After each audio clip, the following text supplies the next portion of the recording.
My name is Mindy Brown, and I'm an occupational therapist here at Hammond-Henry Hospital. Occupational therapy is super important. We not only look at the physical body part that we're working on, but we really take into account the people and what their lives have to consist of. I can see 5 or 10 different people that all have the same diagnosis, but they're all different. So I really got to look into what motivates that patient.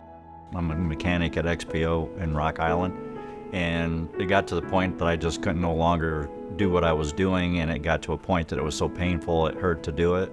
So we made the decision to have my shoulder replaced. At first I really didn't know what to expect and was a little hesitant, but it was just a great experience all the way around. It was comforting because in that way you didn't have to travel that far to have it done.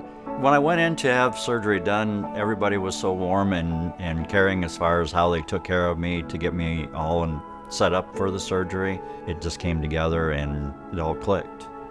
After a total shoulder, they really look at like, this is a salvage job. We're trying to get rid of your pain.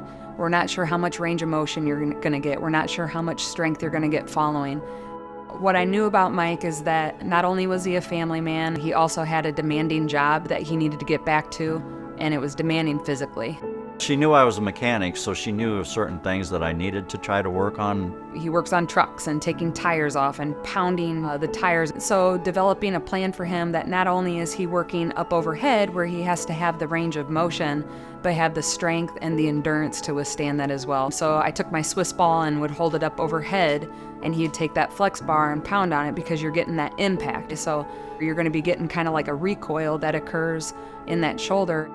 I also thought that he would be a good candidate for our aquatic therapy. The buoyancy of the water kind of uplifts that patient's arm, and gravity is no longer pulling down on it, so you get to move faster and quicker through therapy.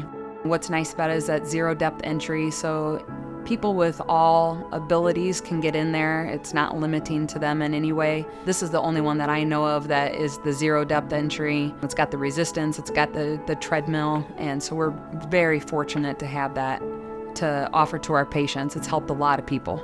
And with being an aquatic therapist, what we need to do is make sure that our treatments in the water translate to on land. And he really did well and came along fast. He made me look good.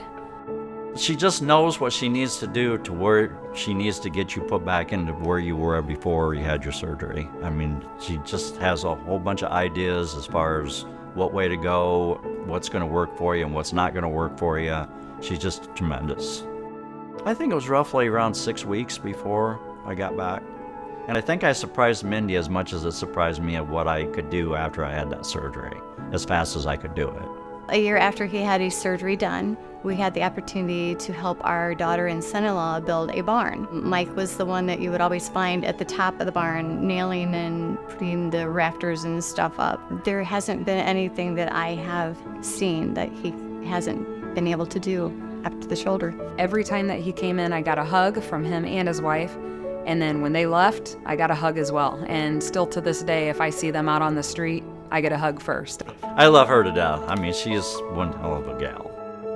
I love being here at Hammond-Henry. I love the community that we serve. Therapy is essential to training our patients to get back to everyday living, and I'm glad that I can be part of everybody's life to do that.